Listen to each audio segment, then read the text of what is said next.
اعوذ باللہ من الشیطان الرجیم، بسم اللہ الرحمن الرحیم۔ نہج البلاغہ، کلمات قصار، کلمات امیر المومنین علی ابن ابی طالب علیہ السلام۔ آج جو کلام پیش کیا جا رہا ہے، مولا فرماتے ہیں وقال علیہ السلام اِنَّا لِلَّهِ مَلَكًا يُنَادِي فِي كُلِّ يَوْمٍ لِدُخُولِ الْمَوْتِ وَاجْمَعُوا لِلْفَنَاءِ وَابْنُوا لِلْخَرَابِ۔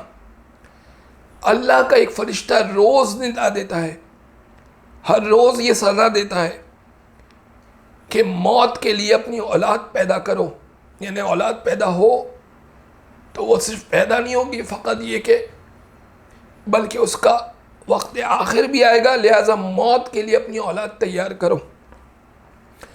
برباد ہونے کے لیے جمع کرو، یعنی مال جو جمع کرو گے وہ برباد ہو جائے گا۔